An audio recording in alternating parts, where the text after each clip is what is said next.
Российские силовики в Крыму опрашивают жен фигурантов дел Хизбут-Тахрир на предмет веры. Об этом сообщает движение «Крымская солидарность» со ссылкой на адвокату Лилию Гемиджи, которые обратились к крымчанке. По данным «Крымской солидарности», таких бесед между российскими силовиками и женами фигурантов дел Хизбут-Тахрир было как минимум 3. При этом, как рассказывают участницы таких бесед, опросы могут носить массовый характер. Что из себя представляет этот опрос российских силовиков? Какие цели они могут преследовать и почему такие беседы нарушают права человека? Поговорим в эфире радио Крым Реалии. В студии для вас работает Елена Римовская. Добрый вечер. Вечернее шоу. Напоминаю, что номер телефона прямого эфира 8 810 06 926 бесплатный для звонков из Крыма. Кроме того, есть номер телефона для звонков с материковой части Украины 044 490 2905. Трансляции прямого эфира радио Крым Реалии можно найти также в YouTube-канале Крым Реалии и на Facebook-странице Крым Реалии. Я как раз тоже параллельно сейчас открываю эти видеотрансляции и буду следить за вашими комментариями под нашими эфирами. Там есть возможность прямо вот в чате оставлять свои какие-то пожелания, впечатления, возможно, даже вопросы к нашим спикерам. С 28 ноября стало известно о как минимум 3 вот таких беседах между российскими силовиками и крымчанками, женами фигурантов дел Хизбут-Тахрир. Так, 28 ноября стало известно о том, что сотрудники российской полиции пришли с опросом к жене фигуранта ялтинского дела Хизбут-Тахрир Вадима Сирука Анне Богачевой. По словам Богачевой, полицейские утверждали, что выполняли приказ подконтрольного России МВД Крыма отработать неофитов. Такая формулировка была использована. Крымчанка связалась с адвокатом, попросила сотрудников российского МВД предоставить документы, на основании которых с ней хотят провести опрос. Они уехали по итогам, но заявили, что вскоре к женщине приедут другие сотрудники российского МВД. 2 декабря стало известно о приезде полицейских с опросом к жене еще одного фигуранта ялтинского дела Хизбут-Тахрир Арсена Джипарова, Зарине Джипаровой. Женщину по месту регистрации не застали, но провели опрос соседей. Выясняли следующие вопросы. Какого вероисповедания Зарина Джипарова, как давно приняла ислам, соблюдает ли каноны ислама, носит ли платок и о том, как соседи могут ее охарактеризировать. 3 декабря российские силовики пришли с опросом к Наталье Бекировой. Это жена Инвера Бекирова, еще один фигурант ялтинского дела Хизбут-Тахрир. Ей тоже задавали вопросы о вероисповедании. Позиция российских силовиков неизвестна. Они никак такие опросы не комментировали, поэтому, конечно, традиционно радио Крым Реалии оставляет возможность для представителей российских силовых структур отреагировать как-то на то, что это было и с какой целью эти опросы проводились. Я только напомню по поводу дел Хизбут-Тахрир, начну с ялтинского дела Хизбут-Tахрир. Упомянутые фигуранты этого дела не единственные. Всего 6 фигурантов ялтинского дела Хизбут-Тахрир. Приговор по этой ялтинской группе Хизбут-Тахрир уже был вынесен российским судом в 2019 году. Все фигуранты этого дела приговорены к довольно-таки большим срокам. Ну вот можно упомянуть о тех людях, о которых уже шла речь. Инвер Бекиров 18 лет заключения, Вадим Сирук 12 лет, Арсен Джипаров 7 лет. Что такое Хизбут-Тахрир? Опять-таки напомню, это международная исламская политическая организация, представители которой называют своей миссией объединение всех мусульманских стран в исламском халифате. В то же время они отвергают террористические методы достижения этой цели. Организация Хизбут-Тахрир не запрещена в Украине, но она внесена в список террористических в России. После 2014 года, когда Россия аннексировала Крым, такие так называемые дела Хизбут-Тахрир появились и на Крымском полуострове. Сами фигуранты настаивают на том, что они являются жертвами преследований, мотивированных по религиозному признаку. Ну и напомню также, что Украина считает фигурантов крымских дел Хизбут-Тахрир политическими заключенными. Будем узнавать в нашем эфире сегодня, как вообще выглядели вот эти опросы со стороны российских силовиков, кроме того, что они могут означать, как в частности может реагировать Украина на то, что происходит в Крыму в таком случае. Ну и отдельно также остановимся на том, как как стоит реагировать, да, тем крымчанам, которые приходят с такими вопросами. К нам присоединяется по телефону крымский адвокат Лилия Гемиджик, которые обращались, упомянутые в начале программы крымчанки, когда с ними пытались контактировать сотрудники российского МВД. Лилия Ханум, добрый вечер. Добрый вечер. Рада приветствовать вас. Прежде всего вопрос, вот насколько вопрос относительно вероисповедания вписывается вообще в то, о чем можно спрашивать, ну, даже представителям силовых структур? Ну, это абсолютно вопрос, который касается исключительно какого-либо человека, то есть человек сам выбирает, во что ему верить, как ему исполнять свои религиозные предписания. И для этого есть ряд статей в Конституции, в международных актах. Свобода вероисповедания – это одна из основополагающих свобод, конституционно закреплена. Поэтому такие вопросы, на мой взгляд, они абсолютно незаконны. Я склоняюсь все-таки к тому, что эти опросы проводились силовыми структурами в целях, скажем так, условного составления профилактических списков. Об этих профилактических списках на Кавказе мы уже слышим давно, что часть людей попадают в эти профилактические списки.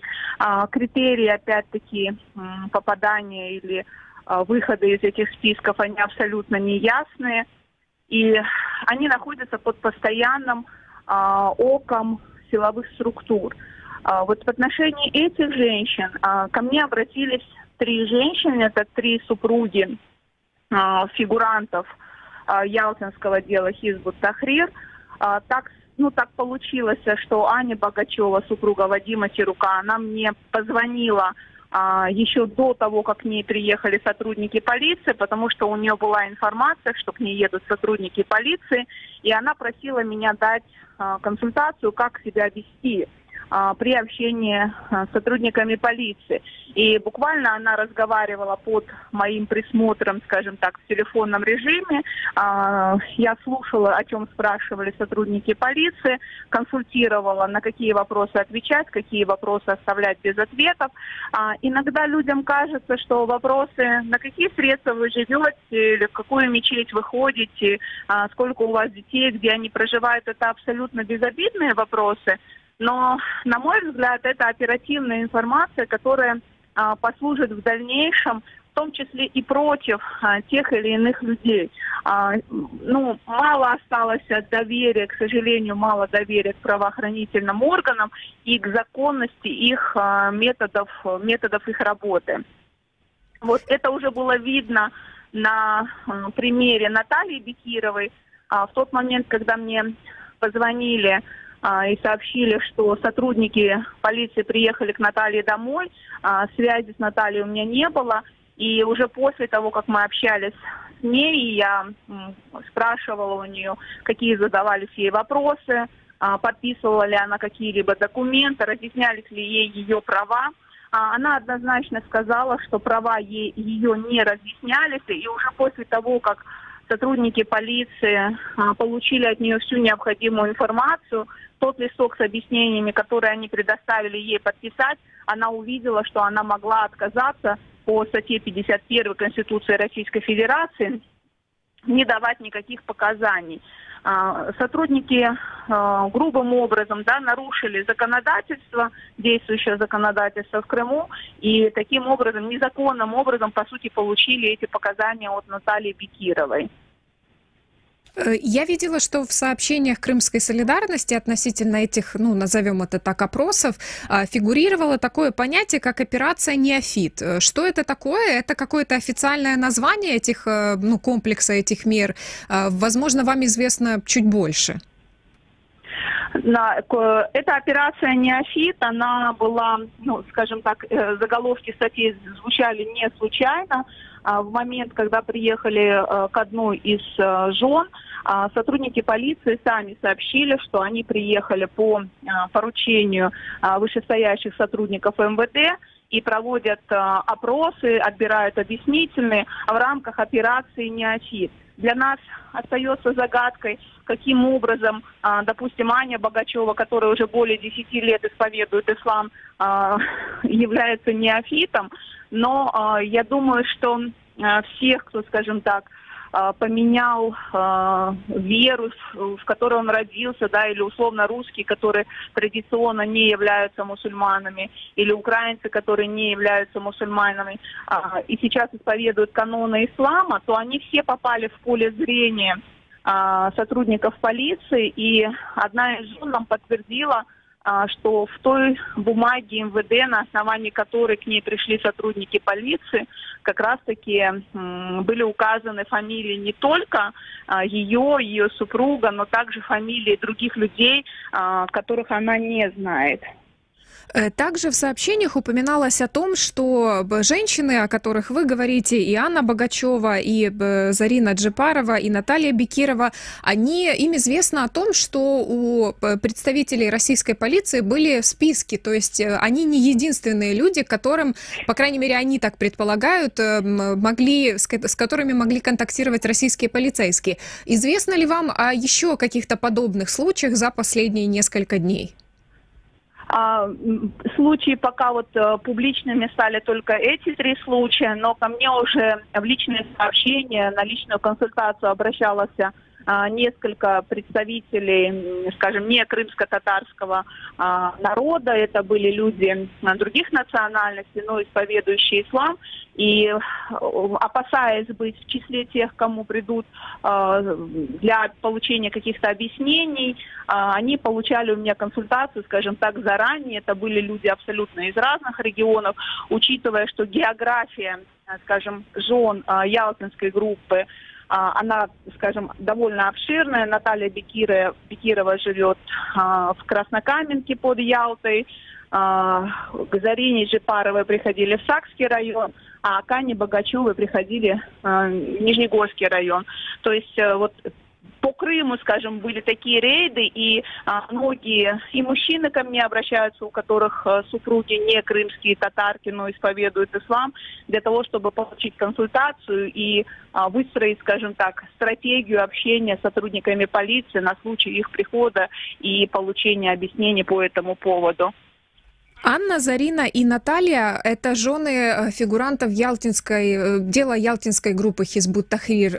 Есть ли у вас какие-то предположения, почему так получилось, что к ним пришли российские силовики? Ну, потому что это выглядит, да, как не совпадение, то, что приходили с опросом к женам фигурантов одного дела.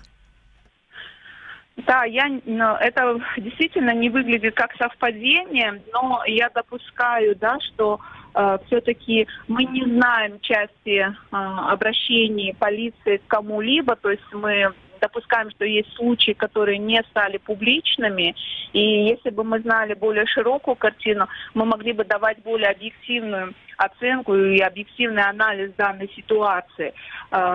Я, честно сказать, если говорить конкретно, что пришли к женам этой группы, то здесь у меня возникают определенные сомнения, потому что их мужья уже получили сроки.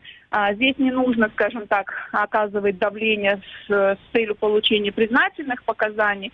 Возможно, это давление, скажем так, связано с их пребыванием в колонии, но все-таки здесь более далекая связь между Башкирией и Крымом, и я не думаю, что здесь вот такой вот лихо закрученный сюжет, хотя я могу ошибаться.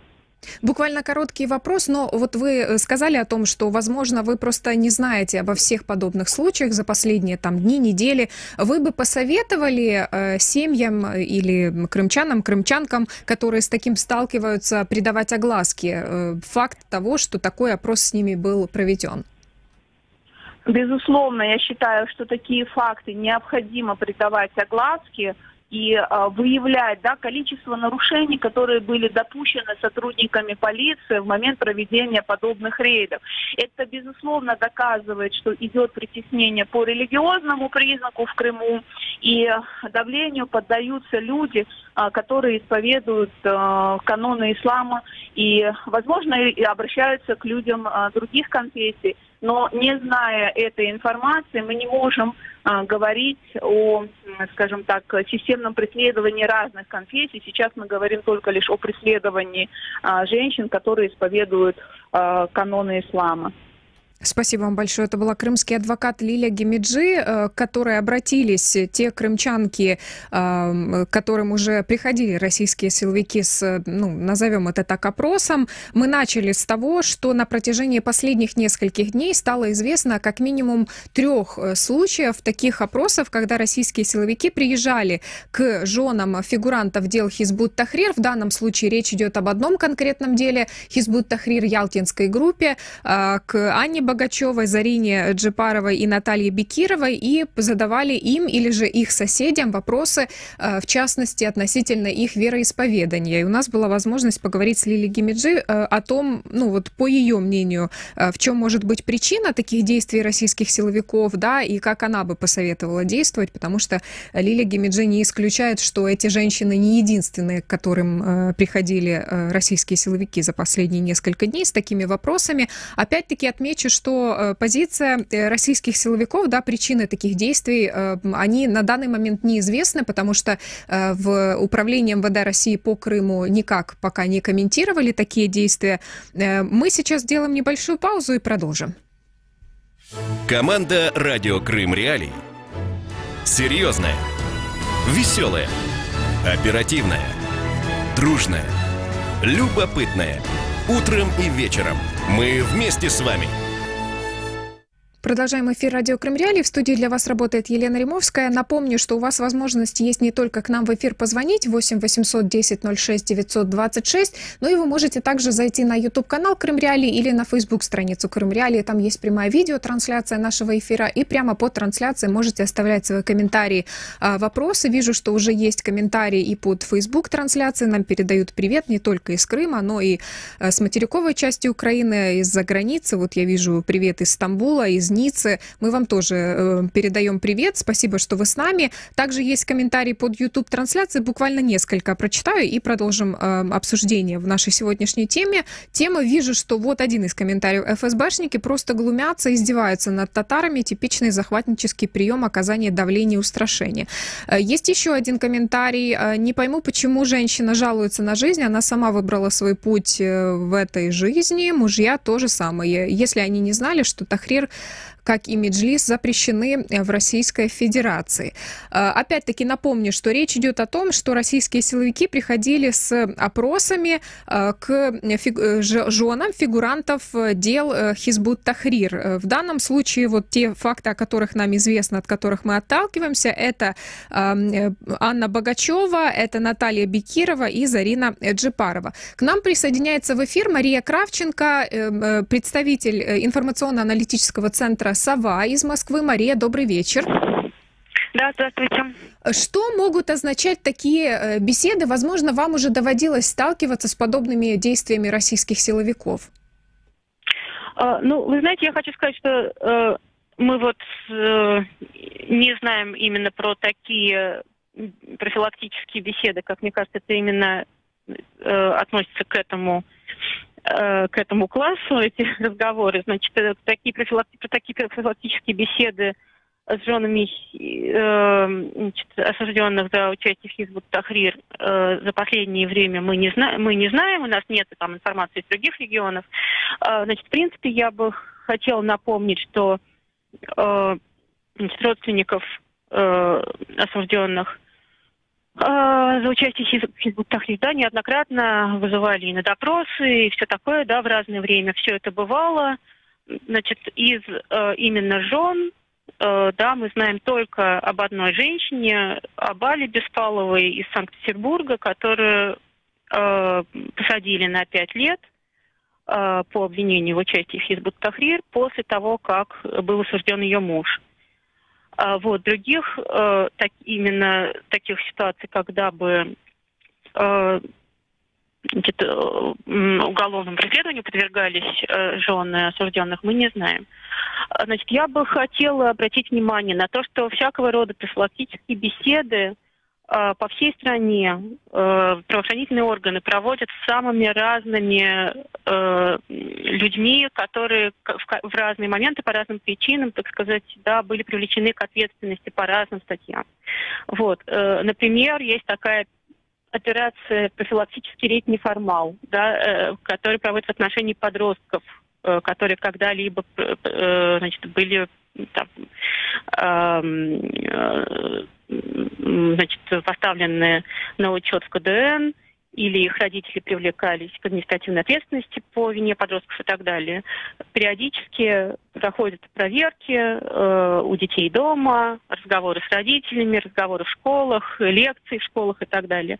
Значит, есть такая практика, много лет подряд она осуществлялась, когда людей, которых привлекали к ответственности за участие в несогласованных митингах, обходили перед какими-то намечавшимися тоже массовыми мероприятиями накануне, и значит, приходили обычно участковые и проводили беседы насчет того, что, значит, участвовать в этих акциях не стоит. Вот, разговаривали с родителями и так далее. Вот. Есть такие базы данных, да, которыми пользуются сотрудники правоохранительных органов, это есть в Москве. Вот. Разумеется, отдельная совершенно история про Северный Кавказ, где постоянно людей, которые когда-либо обращали на себя внимание, как причастные к какой-либо там деятельности, в том числе религиозной, неугодной местным властям, они тоже, да, их, конечно же, разным образом периодически беспокоят таким вот профилактическим путем. Можно ли сказать, что есть какое-то особенно пристальное внимание к людям, которые исповедуют ислам?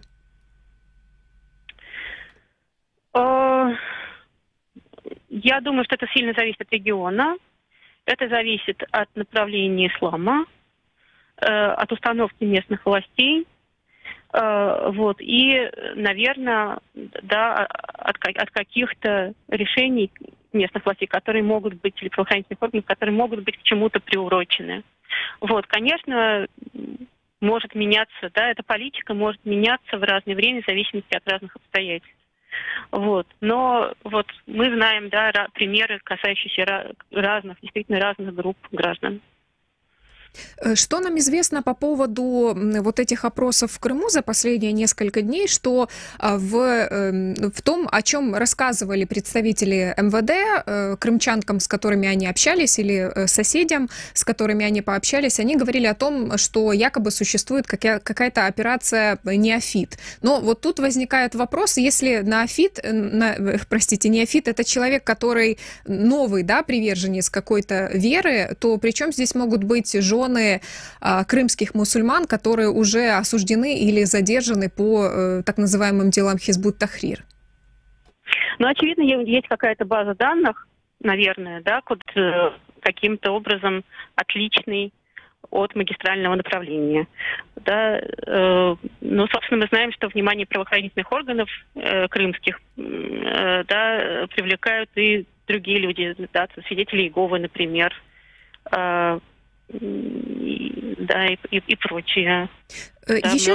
уже просто, представителей многих конфессий, как я понимаю, в Крыму уже практически не осталось. Еще один вопрос, он касается вот как раз-таки того, как действовать, да, тем крымчанам, которым приходят с такими беседами, опросами и вопросами по поводу вероисповедания. Как бы вы посоветовали действовать и обязательно ли отвечать на вопрос, какую веру вы исповедуете со стороны силовиков? Я не юрист, но с моей точки зрения такие разговоры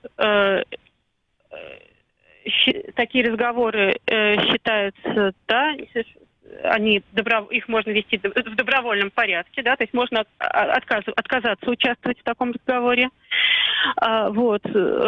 Кроме того, значит, стоит обратиться, если это, да, настоятельно человек привлекают к участию в таком разговоре, конечно, стоит обратиться к адвокату.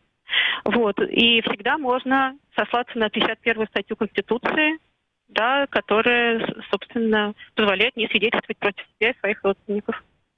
Большое вам Да, пожалуйста, закончите свою мысль. Да, ну вот.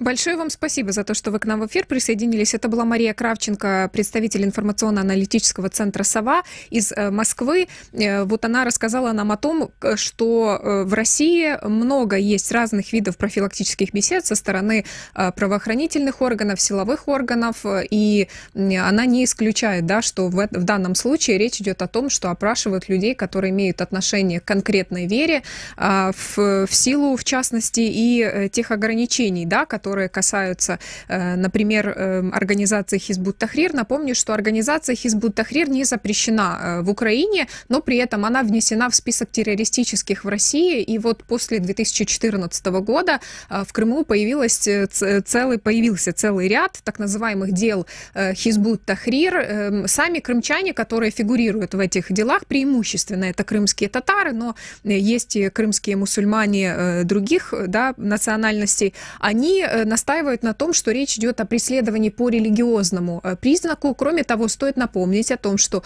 Украина считает фигурантов крымских дел Хизбут Тахрир политическими узниками. Ну и есть целый перечень международных организаций, которые тоже об этом заявляют. Кроме того, интересный момент, да, упомянуть о том, что тот же правозащитный центр «Мемориал», в который базируется в России, он тоже считает фигурантов крымских дел Хизбут Тахрир политическими узниками. Я напомню нашим слушателям, что у вас есть возможность к нам позвонить. 8 800 10 06 926 – это бесплатный номер для звонков из Крыма, а 044 490 29 05 – это номер телефона для звонков с материковой части Украины. Кроме того, у вас есть возможность оставить свои комментарии у нас под YouTube или Facebook трансляцией. И вот тут я вижу просто, что у нас, например, под YouTube трансляцией дискуссия уже ушла в какую-то совсем в другую сторону, поэтому я, наверное, задам наводящий вопрос. Вот отвечали ли вы бы представителям силовых органов на вопрос, какой вы веры, как бы вы действовали, если бы в один прекрасный день к вам домой приехали силовики и спросили, какую веру вы исповедуете, да, и в какую церковь или мечеть ходите. Вот интересна ваша реакция. Как вы считаете, как нужно действовать в этом случае, и вообще, как вы воспринимаете факты того, что вот такие опросы и беседы проводились с женами фигурантов крымских дел Хизбут Тахрир? Сделаем небольшую паузу и продолжаем. 21 сентября 2015 года вы впервые услышали «Радио Крым Реалии», а мы впервые вышли в эфир. Каждый день мы готовим новости, ток-шоу и авторские программы. И все потому, что крымчане имеют право знать. Продолжаем эфир радио Крым Реалии. В студии для вас работает Елена Римовская. И краткое напоминание, с чего мы начали. По состоянию на сегодня нам известно о 3 фактах, когда представители российской полиции приходили по месту регистрации к женам фигурантов дел Хизбут Тахрир. В данном случае речь идет о фигурантах ялтинского дела Хизбут Тахрир и о Анне Богачевой, это жена Вадима Сирука, о Зарине Джипаровой, жене Арсена Джипарова, и о Наталье Бекировой, жене Инвера Бекирова, еще одного фигуранта ялтинского дела Хизбут Тахрир. В некоторых случаях у российских полицейских была возможность пообщаться непосредственно с крымчанками. В некоторых случаях, если женщина не оказывалась, да, дома по месту регистрации, то общались с ее соседями и спрашивали, в частности, о том, какую веру исповедует человек, в какие мечети ходит. И вот от этого мы и отталкиваемся. К нам присоединяется в эфир постоянный представитель президента Украины в Автономной Республике Крым Антон Кореневич. Антон Александрович, добрый вечер. Доброго вечера. Как вы оцениваете вот такие беседы? Какие выводы можете сделать, исходя из информации о том, что вот российские силовики спрашивают о вероисповедании у жен фигурантов дел Хизбут Тахрир? Ну, по-перше, це може бути свідченням чергового раунду підготовки до посилення релігійних утисків на території тимчасово окупованого Криму, зокрема релігійних утисків щодо окремих мусульманських організацій, зокрема організації Хізбут Тахрір, з членів якої дуже багато є політв'язнів. Безумовно, Україна до них ставиться саме як до політв'язнів і, безумовно, не визнає Хізбут Тахрір ні терористичною, ні екстремістською організацією. А це черговий такий може бути раунд, дійсно, або підготовки до чогось, або збору інформації для якихось подальших дій з боку так званих силовиків держави-окупанта. Дійсно, коли аналізуємо цю ситуацію, то бачимо, що приходять говорити або особисто з дружинами ув'язнених політв'язнів, так, кримських мусульман, відповідно, або ж говорять з сусідами, якщо немає вдома, відповідно, дружини політв'язня. Також відзначаємо, що спілкуються в основному з тими кримськими мусульманками, які нещодавно прийняли іслам. Відповідно, вочевидь, кримських силовиків цікавлять якісь основи, так, чому людина вибрала відповідну віру, яким чином і таке інше.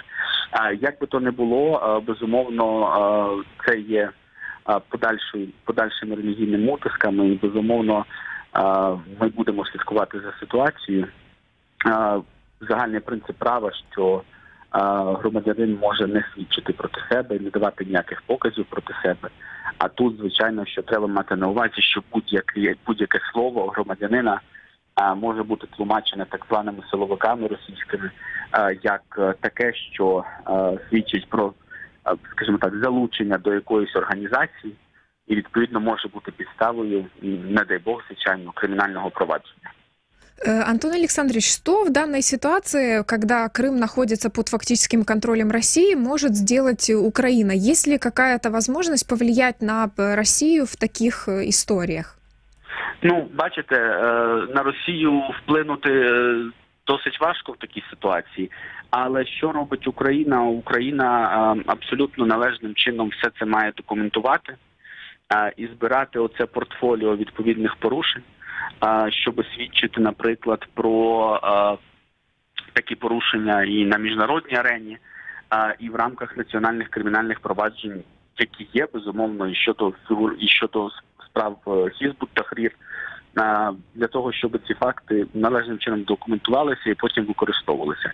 Для прикладу, всі ви і ми знаємо про новий посилений проект резолюції Генасамблеї ООН по Криму, куди цього року війшло дуже багато нових положень, якісно нових, це справді посилений документ. І, наприклад, там зустрічаються, знову ж таки, імена кримських політв'язнів, зокрема Еміра Осейна Куку і Сервера Мустафаєва. І, безумовно, завжди саме питання утисків проти представників корінного народу, кримсько-татарського народу, проти представників різних мусульманських організацій, безумовно, підіймаються на всіх міжнародних майданчиках. Це, скажімо так, перші два треки, які може робити Україна. Перше – це працювати на міжнародній арені. Друге – це працювати в межах відповідних кримінальних проваджень у нас в Україні на національному рівні. Третє, безумовно, це ми повинні робити все для того, щоб всі наші громадяни опинилися або вдома, або там, де їм буде безпечно. Тобто, безумовно, звільнення всіх наших громадян має бути абсолютним і є абсолютним пріоритетом для України. Ну і четверте, ви знаєте, що запущена і працює досить активно міжвідомча комісія з надання допомоги політв'язням та їх родинам. Вона засідає постійно, досить ефективно, і досить багато родин політв'язнів, зокрема кримських, вже отримали рішення про отримання відповідної грошової допомоги. Це, звісно, не еквівалентно поверненню рідної людини додому, безумовно, до цього саме треба прагнути. Але на рівні держави, видається, це теж важливий механізм, який ми маємо застосовувати для захисту наших громадян.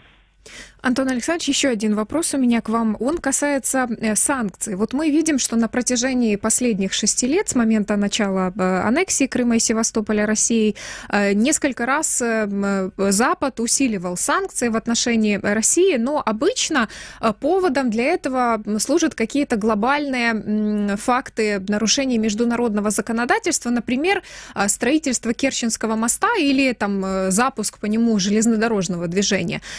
Может ли быть такое, что нарушение прав человека в Крыму станет причиной для усиления санкций Запада? И как вы считаете, насколько это могло бы повлиять на действия, в частности, российских силовиков в отношении крымских мусульман и крымских татар?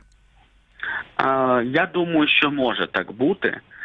тому що все-таки дійсно на міжнародній арені наші міжнародні партнери, коли говорять про Крим, то вони говорять в тому числі перш за все про порушення прав людини. З іншого боку, ми завжди їх намагаємося вивести на більш широкий порядок денний, так що Крим – це не лише порушення прав людини, а це і безпека, це і мілітаризація, це і екологія, це і культурні цінності. Тобто ми завжди намагаємося робити так, щоб міжнародні партнери дивилися на Крим ширше, не тільки через призму порушень прав людини. Але порушення прав людини в Криму досягли вже такого рівня, що і, власне, це повторюється так постійно, це систематичні дії. І от буквально сьогодні ми знову чули про чергові обшуки, так, і ми ж розуміємо, що це може статися буквально щодня.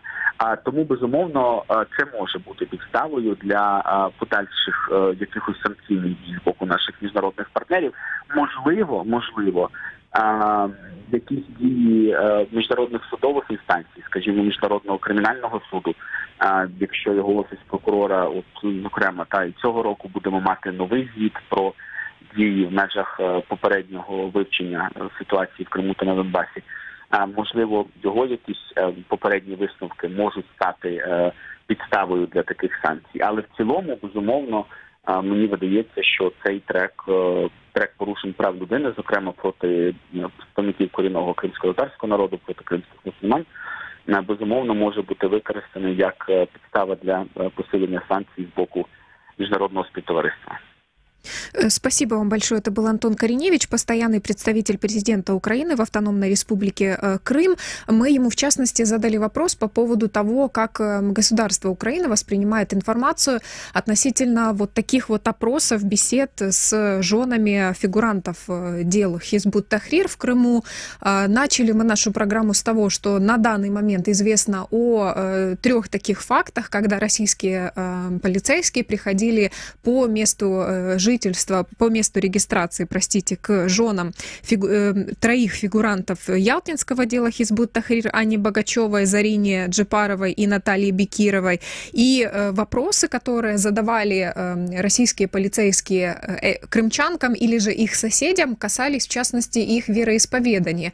Задавали мы вопрос в рамках нашего эфира уже по поводу того, как реагировать на такие истории, и были советы со стороны крымского адвоката и со стороны представительницы российского центра, которая мониторит факты каких-то преследований, связанных с религиозными вопросами. Я напомню нашим слушателям, что у вас есть возможность оставлять свои комментарии у нас под YouTube, Facebook трансляции. И опять-таки интересно ваше мнение по поводу не только ваша оценка того, что происходит в Крыму в данном случае, но и интересно, как бы вы отреагировали, если бы к вам пришли силовики и задавали вам вот такие вот вопросы, да, какую веру вы исповедуете, в какие храмы, мечети ходите, отвечали ли вы бы на такие вопросы, как считаете, стоит ли на такие вопросы отвечать? Интересно ваше мнение, поэтому оставляйте свои комментарии у нас под YouTube или Facebook трансляции. Мы же продолжаем наш эфир, и к нам присоединяется Эскендер Бариев, глава Крымско-татарского ресурсного центра и член Меджлиса крымско-татарского народа. Эскендер, добрый вечер.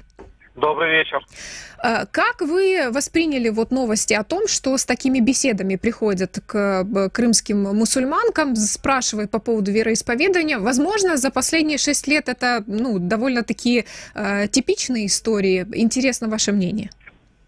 Но в целом я бы сказал бы так, что если обратить внимание на отчеты Крымско-татарского ресурсного центра, то мы обозначаем данную категорию под следующими подкатегориями: допросы, опросы, беседы. Дело в том, что на протяжении всего этого времени представители ФСБ чаще всего не всегда придерживаются законодательства Российской Федерации и не приглашают условно на допросы, и под всяким видом бесед или опросов во время пересечения административной границы или во время, или опять же вот таким же образом то, что вы только что рассказали, когда могут пригласить супругу политузника или встретить ребенка политузника и попытаться с ним войти в контакт и, соответственно, начать беседы о том, какие действия его отца, насколько он знает отца, или допустим, у супруги начинают спрашивать связи именно с организацией Хизбут-Тахрир. То есть мы видим те процессы, что с одной стороны оккупанты оказывают давление, приглашая на допросы, арестовывая наших соотечественников. С другой стороны, скажем, я бы сказал бы так, не прямое, а косвенное давление, когда начинают интересоваться. Кроме того, таким образом они все больше пытаются выявлять информацию и, может быть, выстраивать определенные дальнейшие свои планы по дальнейшим арестам и по дальнейшим задержаниям. Кроме того, нам известны и другие еще случаи, когда проводится прослушка, скажем, не только молитв в мечети, но и прослушка даже домов. То есть это прямое вмешательство в личную жизнь людей. И таким образом мы видим, как спецслужбы оккупационной власти, спецслужбы страны-агрессора пытаются вмешиваться в личную жизнь и таким образом и запугивают, и максимально пытаются собрать информацию у людей. Эскандер, мы спрашивали у Антона Кореневича о том, какие возможности есть у Украины, да, в нынешних условиях повлиять на Россию, да, для того, чтобы, например, как-то повлиять на количество, в частности, дел Хизбут Тахрир в Крыму. И понятное дело, что Антон Кореневич обратил внимание на то, что Украина фактически не контролирует Крым, и, главное, что она может сделать, это документировать факты таких нарушений. Но как вы считаете, есть ли какие-то механизмы, возможно, не обязательно украинского, да, давления на Россию, а международного, которые могли бы быть эффективными в таких делах? Оно однозначно есть, и мы этим занимаемся напрямую. Мы не просто заявляем о том, что происходят проблемы или происходит там задержание. Во-первых, в первую очередь, необходимо, конечно же, продолжать действия и подавать непосредственно судебные международные органы, такие как Европейский суд по правам человека, международные суды. И кроме того, мы собирали достаточно информации в деле Украины против Российской Федерации по конвенции по расовой дискриминации. А далее есть другие универсальные механизмы ООН. Это жалобы спецдокладчикам, жалобы экспертному механизму по правам коренных народов, отчеты, заявления. Дело в том, что очень важно, даже если попадает или в докладе спецдокладчика по расовой дискриминации или по нарушению прав коренных народов и так далее, звучит информация именно о Крыме, то это есть уже определенный посыл, и таким образом все равно это дает возможность на базе всех этих данных, в том числе и оказывается информация непосредственно у генерального секретаря ООН. И это тоже очень важный посыл для того, чтобы продолжать санкционную политику в отношении Российской Федерации. Поэтому здесь, с одной стороны, нужно четко документировать и собирать информацию. С другой стороны, нужно делать это все в свое время и в сроки, потому что есть определенные процедуры, есть определенные требования. И если не пройти внутренние исчерпания и пропустить все необходимые сроки, то мы можем прийти к проблеме, что просто мы не успеем или наши заявители не успеют подать заявление в соответствующие международные инстанции. Да, некоторые могут говорить о том, что нужно ждать годами, а когда будут рассматривать и так далее и тому подобное. Знаете, любое действие и любая уже реакция международных организаций, в том числе и международных судов, дает определенный посыл хотя бы ради того, чтобы защитить от тортура наших политузников. И это очень важно. И поэтому мы, соответственно, призываем быть активными как близких политузников, так и адвокатов, потому что не всегда адвокаты успевают готовить документы и подавать в международные суды.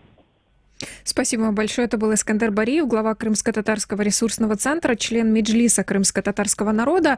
В этой части нашей программы мы отталкивались от информации о том, что как минимум к 3 крымчанкам, женам фигурантов ялтинского дела Хизбут Тахрир, российские полицейские приходили с опросами относительно их вероисповедания, относительно каких-то подробностей их личной жизни. Стоит напомнить о том, что приговор по ялтинскому так называемому делу Хизбут Хизбут Тахрир был вынесен российским судом еще в 2019 году. Всего в этом деле 6 фигурантов. Ну и стоит напомнить также, что сами фигуранты дел Хизбут Тахрир, не только Ялтинского, но и всех других тех дел, которые появились такого рода в Крыму после 2014 года, они настаивают на том, что они являются людьми, которых преследуют по религиозному признаку. Украина считает фигурантов крымских дел Хизбут Тахрир политическими узниками. Такой же позиции придерживаются и разные международные организации, российские некоторые правозащитные центры. И можно также упомянуть о том, что из всего списка тех людей, которых Украина сейчас считает политузниками, их больше сотни. Большинство — это как раз-таки фигуранты крымских дел Хизбут Тахрир, крымские мусульмане, преимущественно крымские татары. Небольшая новость уже под конец этой части нашей программы. 4 декабря Палата представителей США поддержала резолюцию, которая в том числе осудила практику незаконного лишения свободы по политическим мотивам России в Крыму. Об этом сообщается в документе, который опубликован на сайте Конгресса США.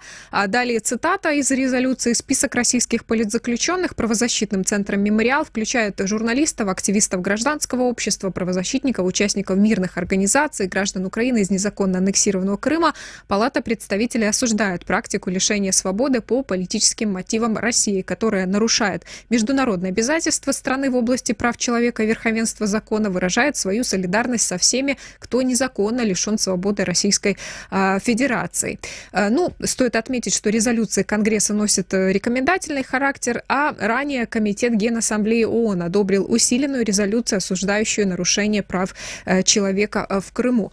После небольшой паузы продолжит уже мой коллега Рустем Халилов. Я же с вами прощаюсь. Оставайтесь с нами. Через несколько секунд вас ждет очень интересная тема. Как обойти блокировку Крым Реалии? Не удается получить доступ к сайту Крым Реалии? Скачайте и установите программу Псифон через поисковик на компьютер или смартфон. Когда соединение установится, заходите на нужные сайты через обычный браузер. Крым Реалии. Крымчане имеют право знать.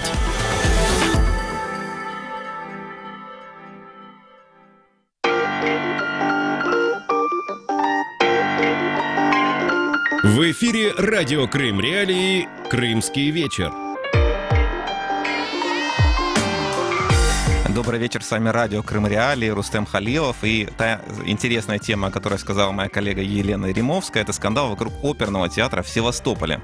Итак, посол Украины в Австрии Александр Щерба сообщил, что есть основания полагать, что известное австрийское архитектурное бюро Куб Химмельблау участвует в строительстве оперного театра в аннексированном Севастополе. Украина в связи с этим рассматривает вопрос введения санкций в отношении бюро. Вот что написал Щерба на своей странице в Фейсбуке, цитирую. На протяжении некоторого времени ходят слухи об участии архитектурного бюро Куб Химмельблау во флагманском проекте Путина в Крыму — сооружении оперного театра в оккупированном Севастополе. В начале октября я позвонил директору бюро Вольфу Приксу и пытался убедить его не разрушать свою репутацию участием в этой косвенной и в то же время однозначной легитимизации аннексии. Конец цитаты. Однако, подчеркнул посол, архитектор не прислушался к его аргументам, поэтому, по словам посла Украина серьезно изучает вопрос введения санкций в отношении Вольфа Прикса и его бюро. Напомним, 12 июня 2019 года тогдашний премьер-министр России Дмитрий Медведев подписал 2 распоряжения о создании в аннексированном Севастополе 2 учреждений культуры — Севастопольского государственного театра оперы и балета и Академии хореографии. Реакция украинской стороны не заставила себя ждать. Прокуратура Автономной Республики Крым и Севастополя открыла уголовное производство по факту нарушения представителями австрийского архитектурного бюро Куб Химмельблау порядок поезда на временно оккупированную территорию полуострова. Как говорится в сообщении прокуратуры, производство открыто на основании информации, полученной от Министерства иностранных дел Украины. Досудебное расследование будет осуществляться Следственным отделом Службы безопасности Украины в Крыму. Есть также и реакция Прикса. Архитектор австрийской компании Куб Химмельблау Вольф Прикс заявил, что любой на его месте не отказался бы от такой работы. Об этом со ссылкой на издание Süddeutsche Zeitung сообщают российские СМИ. В разговоре с немецким журналистом, считающим, что знаменитое архитектурное бюро не должно работать на аннексированном полуострове для Путина, Прикс заявил, что заказчиком строительства выступает Российская Федерация, а не президент. По словам специалиста, это объект культуры, а не казарма. Также Вольф Прикс указал на лицемерие своих критиков, мол, многие из них не смогли бы отказаться от таких проектов. Далее цитата: «Посмотрел бы я на того, кто не возьмется за проекты в Крыму и в Сибири», сказал Прикс. А с нами на прямом включении из Праги Давид Стулик, старший аналитик Центра политики безопасности и европейских ценностей, бывший пресс-атташе представительства ЕС в Украине. Давид, добрый вечер. Добрый вечер. Вот относительно последней фразы: «Посмотрел бы я на того, кто не возьмется за проекты в Крыму и в Сибири». Почему некоторые компании из ЕС соглашаются на работу с аннексированным Крымом, по вашему мнению? То есть оставим Сибирь самой себе, а поговорим про Крым. Тут есть действующие санкции ЕС на деловые отношения с субъектами в Крыму. Есть тоже запрет на инвестиции и деловые отношения европейских компаний напрямую в Крым. То есть это часть нашего законодательства европейского. И тот, кто такую деятельность ведет, он нарушает это законодательство. И законопослушные граждане и компании должны ценить свою репутацию, что они не являются правонарушителями европейского законодательства. То есть тут вопрос сначала репутации деловой в плане законопослушности, а второе — это деловая репутация, делать проекты, которые могут принести какую-то славу. Но тут я с господином Принцлом, или как он называется, не согласен, потому что будет разголос от того, что он делает в Крыму, и даже в этих кругах деловых, архитектурных. То есть, я думаю, большинство его коллег потом его осудит за это, потому что действительно нарушение законов — это не самая лучшая черта, которой можно хвастаться. То есть в общественном сознании, в сознании этого института репутации, который существует, сотрудничество с Россией по Крыму способно ударить по репутации достаточно сильно, то есть не является каким-то небольшим прегрешением, а может всерьез ее пошатнуть. Я правильно вас понял? Да, потому что это действительно есть нарушение европейских санкций. Это правонарушение, за которое должна последовать какая-то ответственность. И тут не только Украина должна расследовать нарушение территориальной целостности, но тоже австрийские органы, расследовательные органы, потому что страны-члены ЕС отвечают за то, как их национальные субъекты соблюдают европейские санкции. То есть были до того примеры, когда другие компании, например, немецкие, имели какие-то деловые отношения в Крыму. И тогда немецкая прокуратура брала за расследование, действительно не является ли это нарушение европейских санкций. В случае, что это так и есть, то тогда могут последовать национальные санкции конкретной страны ЕС, тут имея в виду Австрию. Так что я посоветовал украинским дипломатам поговорить с их австрийскими коллегами, с австрийской прокуратурой, чтобы они тоже расследовали это дело как нарушение европейского законодательства. Пока санкции непосредственно не вступили в действие относительно компании отдельно взятой, опять-таки тот же Прикс сказал, это объект культуры, а не казарма. Вот так они это объясняют, что это же не какой-то военный объект, мы не помогаем в военной агрессии, это всего лишь объект культуры. Может ли это быть какой-то оговоркой, чтобы защитить свою репутацию? Не может быть, к сожалению, для него, с юридической точки зрения, ЕС не признает власти в Крыму. Они называются де-факто властями нелегально аннексированного Крыма. Поэтому субъекты европейского права, в том числе частные компании, не могут иметь деловые отношения с другими субъектами в Крыму, которые не признаны официально со стороны ЕС. То есть это не вопрос, является ли это культурным наследием этот объект, или военным, либо гражданским, либо частным. Тут просто вопрос в том, что заключается какой-то контракт с непризнанными властями. Как Украина может повлиять на ситуацию? Есть ли варианты, как заставить австрийское бюро отказаться от реализации проекта в аннексированном Севастополе? Это обращаться к коллегам или еще какие-то механизмы есть? Ну, тут у Украины как бы ограниченное поле действия.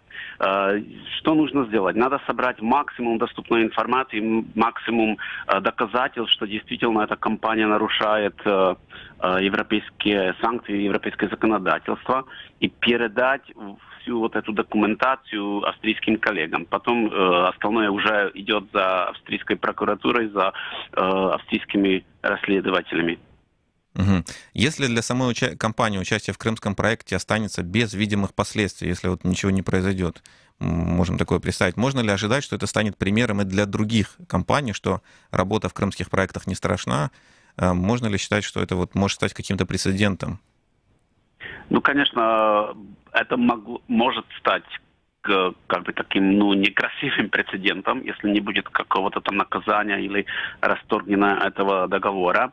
Но пока что до сих пор любые вот как бы попытки, наладить деловые отношения с крымскими субъектами заканчивались тем, что они были заблокированы или прекращены. Поэтому это действительно мог быть такой неприятный прецедент.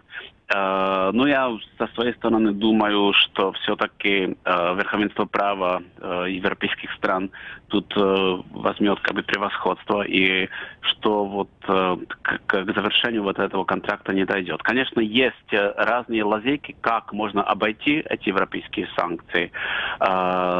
Тут уже прецедент есть, что разные, скажем, международные корпорации, компании, которые работают в России, через своих как бы российских посредников все-таки зашли в Крым. Это, например, автодилеры и производители машин. Но как бы напрямую это не является как бы присутствием европейских компаний на крымском рынке. Вот тут, я думаю, скорее всего, не должно дойти до такого, чтобы этот контракт был реализован именно напрямую через австрийскую компанию с крымскими партнерами. Вот вначале остался нераскрытым вопрос, почему все-таки компании за такое берутся? Именно потому, что есть вот такие примеры, о которых вы говорите, что дилеры могут работать в Крыму, то есть они видят какие-то положительные примеры? Тут мотивация только одна. Это деньги и бизнес. Конечно, тут нет никаких идеологических предпосылок или идеологических намерений признавать власти Крыма. В основном это деньги. Есть тоже случаи, когда российские власти Российской Федерации давят на международные компании, у которых есть основной бизнес на территории Российской Федерации, и они их каким-то способом заставляют тоже заходить в Крым, потому что иначе риск ведения бизнеса на основной территории Российской Федерации, он очень слишком высок. Поэтому есть примеры, когда эти западные компании, фирмы все-таки заходят на рынок в Крыму, но через как бы давление со стороны России. Поэтому тут действительно, повторюсь, однозначно одна мотивация – это деньги и бизнес. И последний вопрос, буквально вот на минуточку. Сторонники Кремля в Евросоюзе время от времени заявляют, что санкции нужно отменить. Какие аргументы они чаще всего приводят? Почему они предлагают отменять? Вот чем объясняют? Они говорят, что санкции как бы не работают, и что Россия нам нужна в решении других глобальных проблем, поэтому стоит как бы лучше вести с Россией диалог и находить совместный язык, например, при решении вопроса климатических изменений или миграционных проблем. Но опять эти призывы и санкции отменить не действуют, потому что не выполнены все формальные и правовые причины или вопросы не выполнены для снятия санкций. Поэтому в Евросоюзе, где верховенство права, все смотрят как бы на правовые причины, и пока они не выполнены, то никто санкции против Российской Федерации снимать не будет. Благодарю вас за включение. С нами в эфире был Давид Стулик, старший аналитик Центра политики безопасности и европейских ценностей, бывший пресс-атташе представительства ЕС в Украине. Мы говорили о том, что происходит на мысе Хрустальный. Вот, кстати, напомню, что на общественных слушаниях, которые проходили в апреле прошлого года, местные жители выступили против строительства оперного театра. Там строится не только театр, присутствующие раскритиковали намерение властей разместить в центре города театр оперы и балета, о котором мы говорим, здание хореографического училища, автостанции автостоянки и в первую очередь жилых домов для молодых специалистов. Жители прилегающих улиц заявили, что не допустят возможного изъятия земельных участков и уничтожения их домов. Корреспондент Крым Реалии был непосредственно на этих слушаниях. Он рассказывает, что вот такие лозунги там звучали: категорически возражаем против жилищной застройки мыса Хрустальный, на какие коммуникации вы собираетесь сажать эти здания. Или вот еще одно: в 2014 году Путин обещал севастопольцам, что никто не пострадает. А с вами на связи был Рустем Халилов. Напомню нашим слушателям и зрителям на Facebook и YouTube страницах Крым Реалии, что у нас работает автоответчик. Когда не идет прямой эфир, вы можете оставить нам сообщение. Мы все слушаем. А я желаю вам хорошего вечера. До свидания.